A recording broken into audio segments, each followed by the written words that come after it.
Accountancy classes में आप सभी का स्वागत है। Today's topic is accounting equation.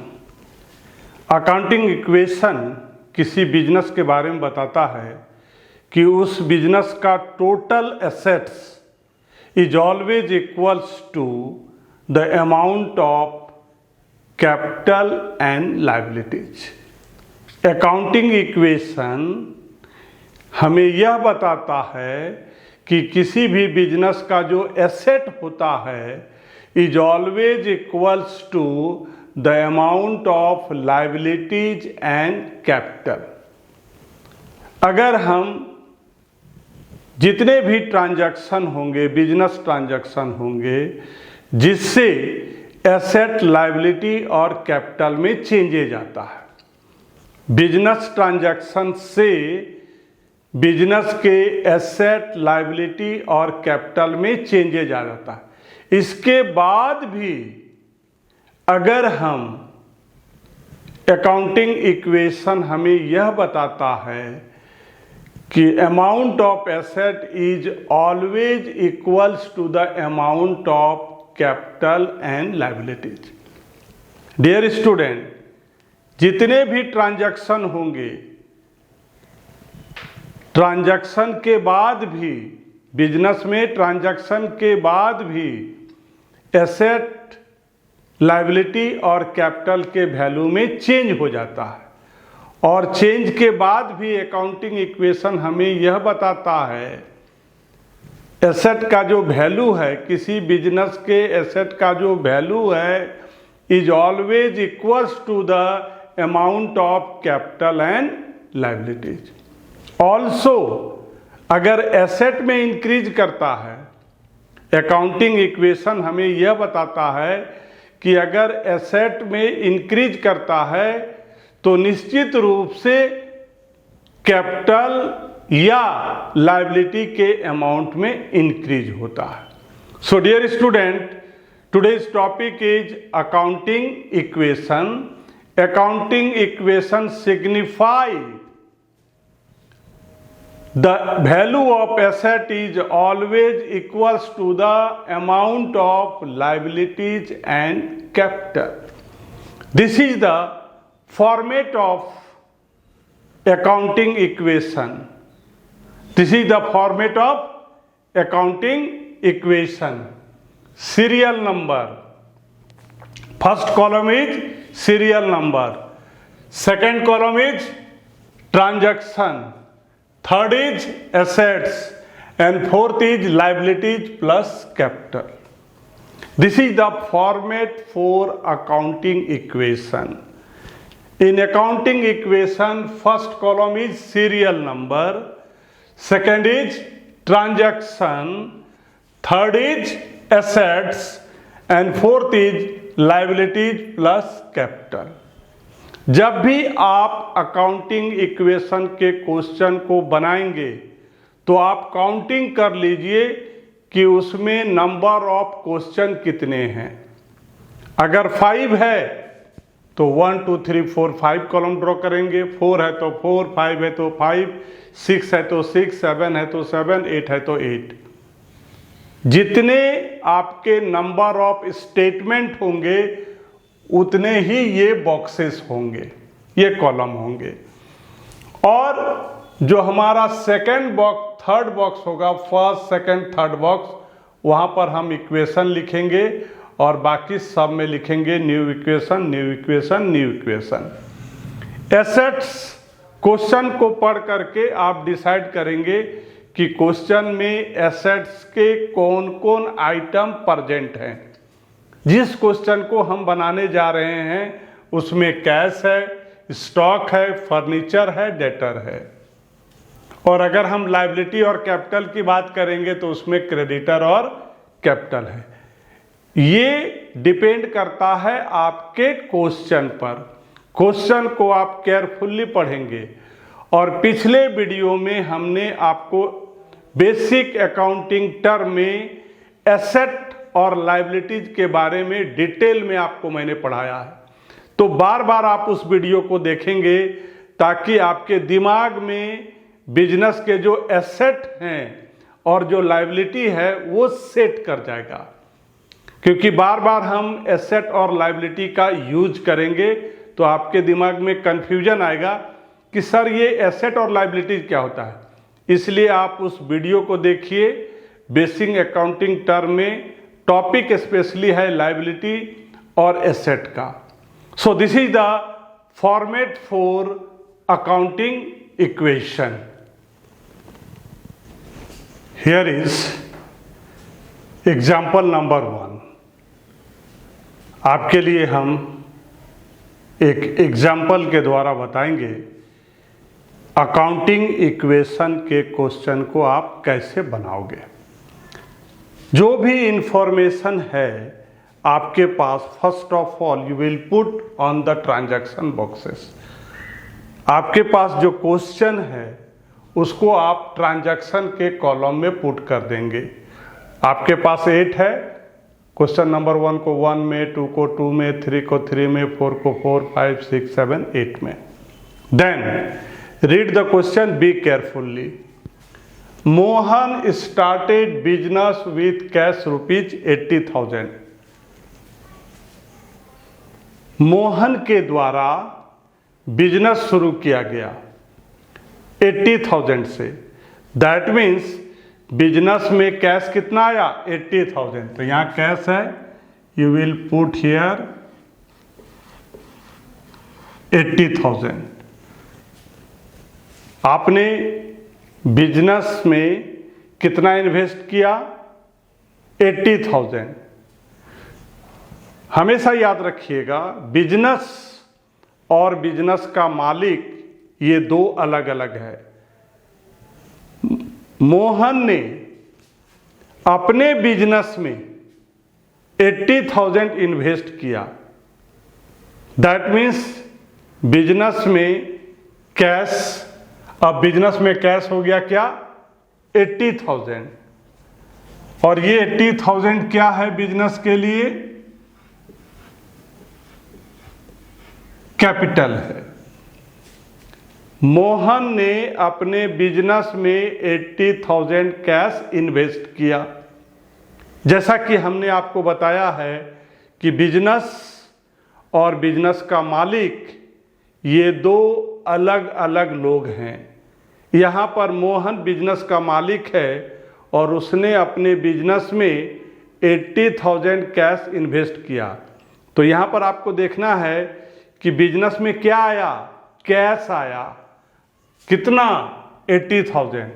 ये 80,000 बिजनेस के लिए क्या है? कैपिटल है। तो हम कैपिटल में 80,000 लिख दिए। बाकी के बारे में हमने कोई इंफॉर्मेशन कलेक्ट नहीं किया और ना ही स्टेटमेंट नंबर 1 में दिया है। ऐसे सिचुएशन में हम बाकी को क्या कर देंगे? 0 कर देंगे। जिसके बारे में कोई स्टेटमेंट नहीं है उसको हम क्या कर देंगे? 0 कर देंगे। Then there is equation. 80,000 0 plus 0 0 equals to 0 plus 18,000। अब यहां पर आप चेक कर लीजिए, just after equal 0 plus 80,000 80,000 and asset side 80,000 0 0 0 80,000। आप हमेशा हर एक स्टेटमेंट को बनाइए और चेक करके देखिए, is asset is always equals to liability and capital. आप देख रहे हैं ना, इक्वल के बाद में क्या है? लायबिलिटी और कैपिटल है। 0 प्लस 80,000 80,000 और before equal there is assets 80,000 plus 0 plus 0 plus 0 equal to 80,000। तो हमने अकाउंटिंग इक्वेशन के बारे में क्या कहा था कि जब भी ट्रांजैक्शन होगा फिर भी asset is always equals to liability and capital. So 1 is complete. Next, purchase goods for cash rupees 28,000। जब आप परचेज करोगे कैश से तो कैश आपका क्या होगा? इंक्रीज होगा या डिक्रीज होगा? जब आप कोई भी चीज परचेज करते हो कैश से, तो आपके पास जो कैश है वो डिक्रीज कर जाएगा। दैट मीन्स यहाँ पर आप एक माइनस का सिंबल का यूज करेंगे। और आप कितने का परचेज कर रहे हो? 28,000 का। तो जब आप गुड्स परचेज करेंगे तो स्टॉक आपका इंक्रीज करेगा, प्लस 28,000। आप यहां पर गुड्स कैश से परचेज कर रहे हो तो कैश डिक्रीज होगा और स्टॉक आपका क्या होगा? इंक्रीज होगा। और बाकी जो यहां पर आइटम है सारे क्या हो जाएंगे? 0 0 0।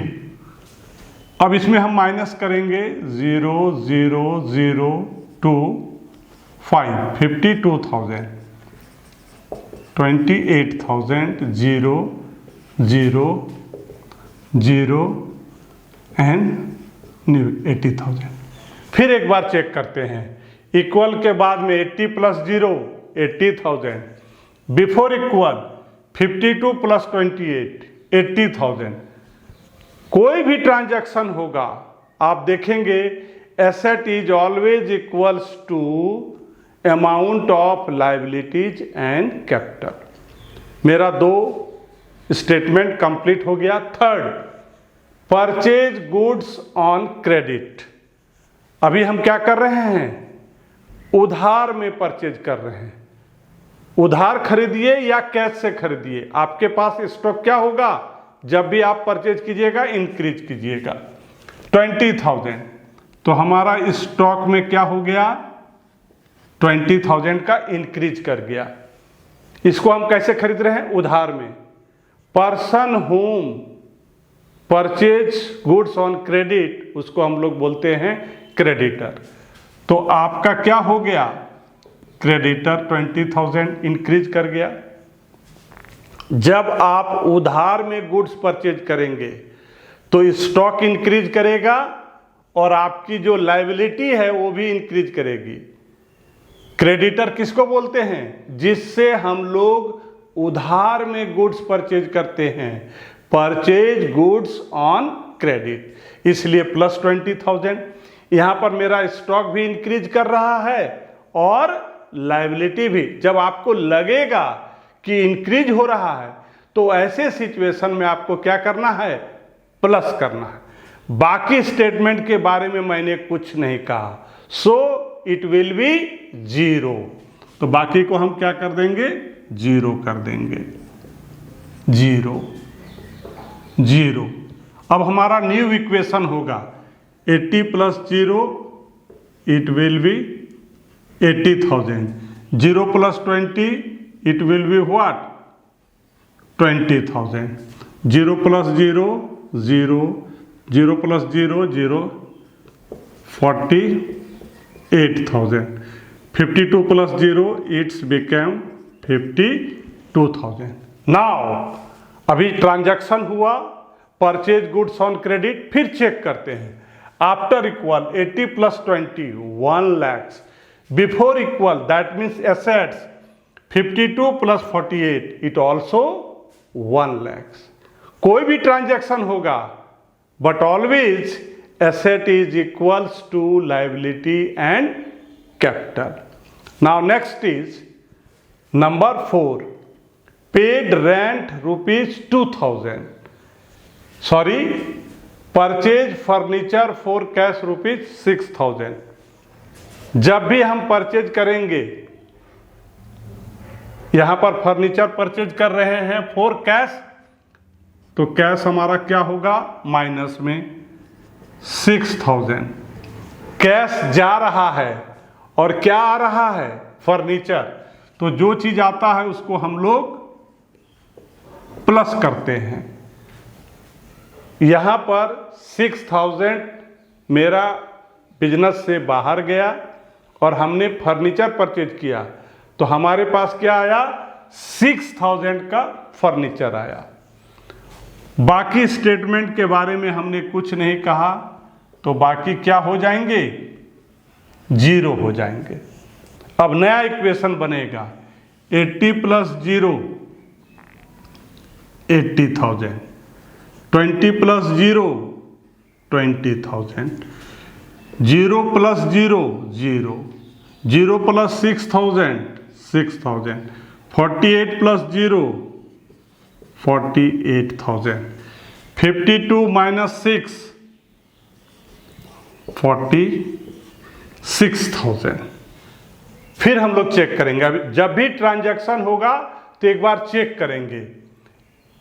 Liability plus capital 80 plus 20 1 lakh, और here is assets 56 plus 48 plus 6,000, it will be also 1 lakh. मतलब सही जा रहा है और हम सही बना रहे हैं। जब जब आपका एसेट इक्वल्स टू कैपिटल और लाइबिलिटी होगा, कोई भी ट्रांजैक्शन के बाद आप चेक करेंगे और इक्वल हो रहा है, दैट मीन्स आप सही बना रहे हो। Next, paid rent rupees 2000, rent हम लोग पेड कर रहे हैं, दैट मीन्स माइनस 2000। तो जब हम लोग कोई भी खर्चा करते हैं, कोई भी एक्सपेंसेस आता है, तो हमारे बिजनेस का जो कैपिटल है वो डिक्रीज हो जाता है। तो यहाँ पर हम लिखेंगे माइनस 2000। पेड रेंट, हमने रेंट पेमेंट किया तो हमारा कैश भी माइनस होगा और कैपिटल भी माइनस होगा। याद रखिएगा, जब भी आप कोई एक्सपेंडिचर, कोई भी एक्सपेंसेस का पेमेंट करेंगे तो दोनों माइनस होगा, कैश भी और कैपिटल भी। तो यहां पर माइनस करते हैं, देन इट्स बिकम व्हाट 78,000। इसके बारे में कोई चर्चा नहीं हुई है, इसलिए ये जीरो हो गया। 28,000, जिसके बारे में कोई चर्चा नहीं वो जीरो, जिसके बारे में कोई चर्चा नहीं वो जीरो, जिसके बारे में कोई चर्चा नहीं वो जीरो। अब यहाँ पर माइनस है, देन इट्स बिकम 44,000। यहाँ पर फिर रेंट पेड क्या, एक ट्रांजैक्शन हो गई बिजनेस में, चेक करते हैं। After equal to 78 plus 20, that means it will be 98। अब हम एसेट साइड में चेक करते हैं, 44 plus 48 plus 6, it is also what 98। That means asset is always equals to liability plus capital. Next, receive commission rupees 500। अब commission आ रहा है plus 500 और capital में भी 500। तो आप यहां पर क्या सीख रहे हैं, अगर एक्सपेंडिचर होगा तो कैश में भी माइनस, कैपिटल में भी माइनस। अगर कोई इनकम होगा तो कैश में भी प्लस होगा, कैपिटल में भी। बाकी के बारे में मैंने कुछ नहीं कहा। So they all are will be zero. अब नया इक्वेशन बनेगा, दोनों में प्लस है, that means 78,500, it will be 20,000, this also 0, 6,000, it will be 48,000, and this is plus, so it's become 44,500. फिर ट्रांजैक्शन हो गया, commission receive, this is the transaction, business transaction. Now check, asset is always equals to capital and liability. Your answer will be yes. 78 plus 20,000, it become 98,500. On the asset side, 44,500 plus 48,000 plus 6,000, it will be also 98,500.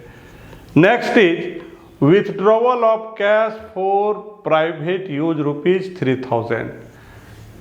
Business का मालिक अपने use के लिए business से पैसा लिया, that means यहां पर दोनों माइनस होगा, कैश भी माइनस होगा और कैपिटल भी माइनस होगा। बाकी के बारे में मैंने कुछ नहीं कहा।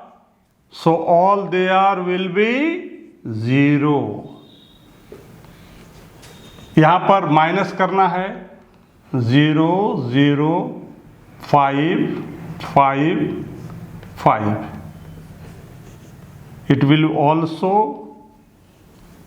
20,000 0, and this is what 6,000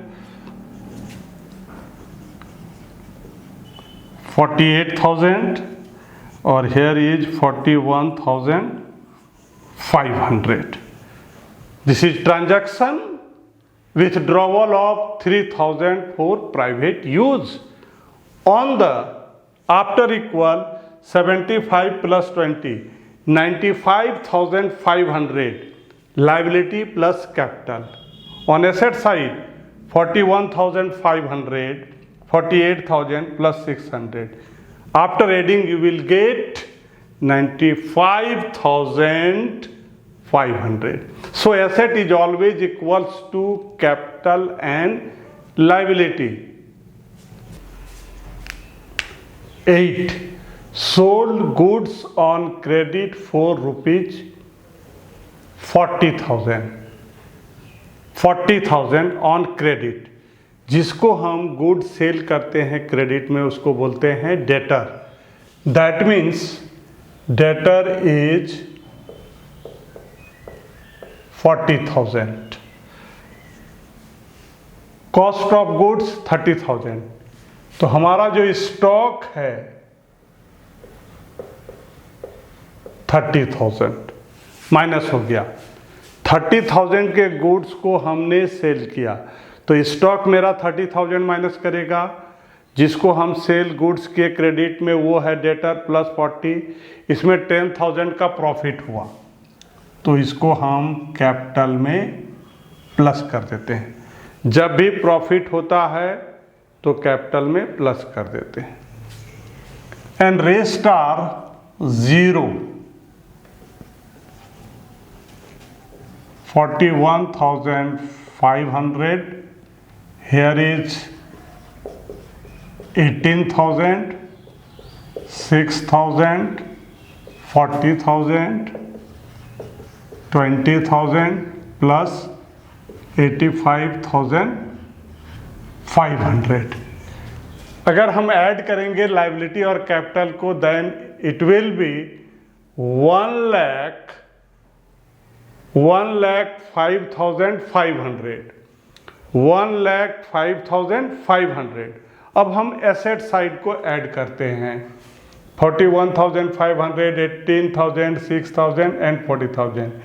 It will also comes 1,05,500. Last transaction paid to creditor 15,000. Creditor को 15,000 पेमेंट करना है तो कैश मेरा 15,000 माइनस हो जाएगा और जिसको हम पेड कर रहे हैं वो भी हमारा क्या हो जाएगा माइनस हो जाएगा. क्रेडिटर को पेमेंट कर रहे हैं और रेस्ट जो है वो क्या हो जाएगा 0 हो जाएगा. 0 0 5 6 26,500 18,000 6,000 40,000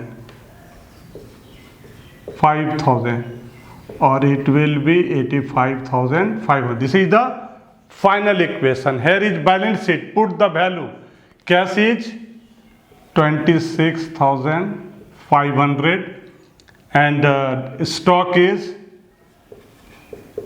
18,000. Furniture is 6,000. Debtor is 40,000. Creditor 5,000. Capital is 85,500. Add it, we get 90,500. Here is 0 0 5 6 or 8 14 6 20 in hand 2 2 2 4 1 5 4 90. अगर ये दोनों इक्वल आ जाता है that means it shows asset is always equals to liability and capital. Dear student, अगर आपको मेरी video अच्छी लगती है तो वीडियो को ज़रूर लाइक कीजिए, शेयर कीजिए। Thank you.